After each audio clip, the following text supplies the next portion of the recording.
High Five by Susan Iannuzzi and Paul Kelly. Published and copyright Oxford University Press, 2011. CD 1. Unit 1, page 5. Read. Exercise 3.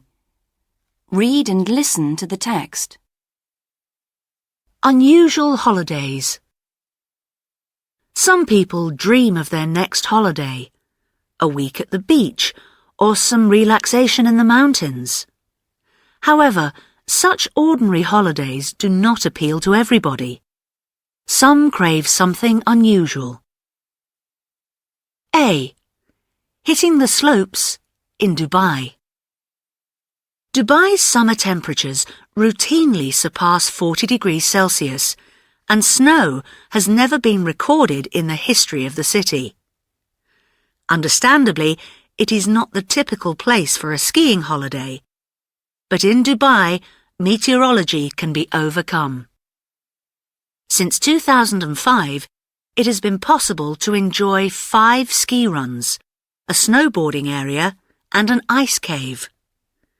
This unexpected attraction, which is a marvel of modern engineering, is called Ski Dubai.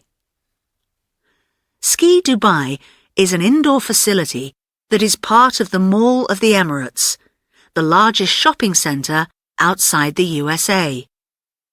With over 6,000 tons of snow scattered across a 22,500 square metre space, Ski Dubai is the world's third largest indoor skiing facility. Holidaymakers can purchase an all-inclusive snow pass, which offers jackets, trousers, boots and disposable socks, but due to health concerns, hats and gloves are not provided. Black knee-length padded coats are available to guests who prefer to wear traditional clothing during their visit. However, skiing in traditional clothing is strictly banned for safety reasons. Those who just want to watch the activities can sit in a Swiss-style chalet, enjoying fondue, hot chocolate, and other tasty warm treats. B. Being funny on stage in Spain. Imagine a stay in a remote stone farmhouse in the mountains of Catalonia, in northeastern Spain. The summer temperature is comfortable, around 25 degrees Celsius. The sunlight shimmers on the rivers in the valley, and the air smells sweet and unpolluted. Tiny villages dot the landscape in the distance, and the only sound is the rustling of the leaves in the surrounding trees. The Spanish countryside has beautiful scenery that thousands of tourists flock to for a relaxing and refreshing holiday. However, it may also be the perfect holiday destination for those who are interested in fulfilling their ambition of making people laugh. For 7 days, small groups of holidaymakers come to this farmhouse to do something unusual, to learn the art of stand-up comedy. A professional comedian leads them in a series of workshops that cover the entire stand-up comedy process from writing to performing. The participants learn to write gags and humorous dialogue. They also develop their ability to speak in front of an audience by first practicing in small groups and then performing for everybody. Those who are interested in acting are encouraged to create characters and portray them for the others. C. Painting the perfect picture in Kenya. Kenya is a wildlife lover's paradise. There is a multitude of animals to observe in their natural habitat. The best time to view them is in the early morning or evening when the temperatures, about 25 degrees Celsius, are more hospitable. Gazelles, giraffes and hippos gather at the watering holes to drink or bathe. They scatter only when a predator, such as a cheetah or a lion, approaches. Most holidaymakers come to Kenya for a safari to photograph this amazing wildlife from the safety of a jeep. However, those who are intent on a more unusual experience can go on a 10-day art safari and paint the animals from some frighteningly close vantage points. The goal of this is to help artists improve their ability to depict moving animals. In addition to the artistic opportunities, highly trained guides accompany all participants and provide information on the wildlife, landscape, and local customs. In this way, non-painting holiday makers will never be bored or excluded from activities. Unit 1, page 6. Extend. Exercise 1.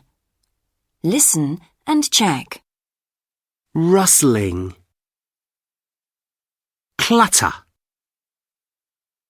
Creak. Screech. Gurgle. Hiss. Unit 1, page 7. Explore. Exercise 1. Read and listen to the dialogue. What's your ideal holiday, Mark? Look at this website. It has some great photos. This beach looks very relaxing and quiet, but personally, I prefer somewhere more exciting. I agree that it doesn't seem very exciting, but I love empty beaches, and the ocean breeze always feels great. True, and a deserted beach certainly smells better. What do you think about this beach, then? It's a larger resort, but it's private, so I imagine that it's fairly quiet. Yes, you're probably right, but it looks expensive. I'm sure it wouldn't be within my budget. Let's look at the prices. It depends on whether you book a sea view or a land view. I would definitely want a sea view. OK, a sea view room costs £200 per person per night. OK, well, in that case, maybe the deserted beach does appear to be more attractive after all. Unit 1, page 8. Listen. Exercises 1 and 2. Listen to the dialogue. What are you doing, Lisa? Oh, hi, Jamie. I'm looking at some holiday options. I'm doing a project for school on unusual hotels. What's that a photo of? It looks like a prison or a dungeon. Funny you should say that. It's the basement of a bomb shelter, and it's the world's first no-star hotel. In other words, it's even more basic than a one-star hotel. That's terrible. Who would want to stay there? Well, some people who visit Zurich do. This hotel is in Zurich, Switzerland, and at only €10 a night, it's proving to be quite popular with a backpacking set and budget travellers. Well, it's not for me. There's nothing to do in Zurich anyway. Well, Zurich isn't the most exciting city in the world, but it does have a fantastic opera house and some good museums, including a toy museum. Then I definitely wouldn't want to go there. I like places where you can do outdoor activities. Well, there's the Zurich waterfall, but I know what you mean. I'm with you on that. I was just looking at the hotel. But what about this place? It's incredible! It's an ice hotel. Isn't this cool? Cool? Freezing cold, you mean? You'd freeze to death in there? No, you wouldn't. It has heating. It's actually a luxury hotel just outside of Quebec City in Canada. It's got its own cinema too, and there are plenty of outdoor activities like sledging and ice fishing. Really? I guess it has possibilities, but it must cost a fortune. About $200 per night. If you've never been to Canada or done winter sports, it could be a nice experience. Well, I suppose so. But look at this photo. Now that's my idea of a fabulous hotel. Oh, no argument there. That is the 7-star hotel, Burj Al Arab in Dubai. It must cost a fortune. Absolutely. It's over £1,200 per night for the least expensive room. This is definitely a destination for upmarket travellers only. For that price, I wouldn't leave the room. But if you did want to leave the room, you could take a helicopter tour of the city from the helipad on the top of the hotel. Or you might want to see the harbour from the deck of a private yacht. I think I could get used to that. If you could afford it. Yes, if I could afford it, I'd love to spend a night in such a luxurious and opulent hotel. Unit 1, page 11. Language skills. Exercise 1. Listen and check. How was your holiday? It was interesting. We went camping in the mountains. The mountain scenery was enchanting, but unfortunately the campsite facilities were quite sparse and the cooking areas were very basic. It was my brother's idea to go camping. His ideas are a bit off the wall and he always wants to do something different. Personally, I prefer beach holidays. Staying in a luxurious hotel and relaxing to the sound of rustling palm trees is my idea of an ideal holiday. Well, staying in the mountains sounds very relaxing too. Yes, but not this place. The campsite was next to a small factory, and we could hear the clatter of machinery all night long. I didn't sleep a wink. Oh, poor you. I imagine you won't go there again. No. Definitely not. But there is one advantage of camping. It doesn't cost a fortune, so it means we can afford a city break later in the year too. Well, for a city break, I really recommend Vienna. It's wonderful in winter. Everyday English 1. Teacher's Book. Page 102. Asking for clarification. Exercise 2. Read and listen to the interview.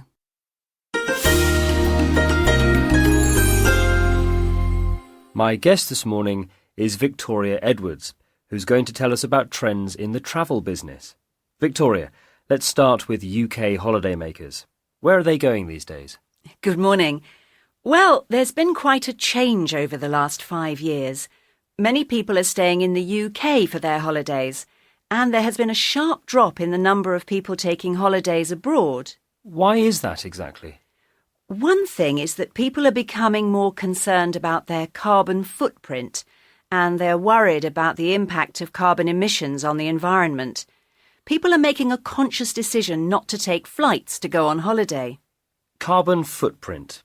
Could you explain what you mean by that? Carbon footprint refers to the amount of emissions of CO2 caused by each individual from the burning of fossil fuels through energy consumption and transportation. In other words, the more flights you take, the more pollution you cause to the atmosphere. Does this mean that people will stop travelling altogether? I don't think so. But they will think about using different means of transport. So you mean more people will go on walking or cycling holidays? Yes, possibly. Or they may choose to travel by train instead of travelling by plane. The number of people using trains has already increased considerably as services have improved and more high-speed routes have been introduced. Well, that's good news. Everyday English 1. Teacher's Book. Page 102. Asking for clarification. Exercises 5 and 6. Listen to the 2 dialogues. Dialogue 1. Apparently, there has been a dramatic drop in shop sales of CDs. More and more people have started to download the music they want from the internet. Is this a good or a bad thing?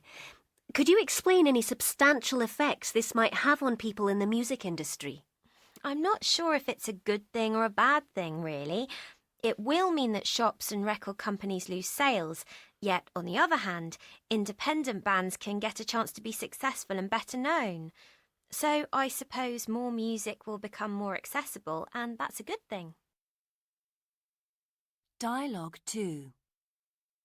We're already seeing the effect this has had on weather systems across the world, with some countries having extreme summer temperatures.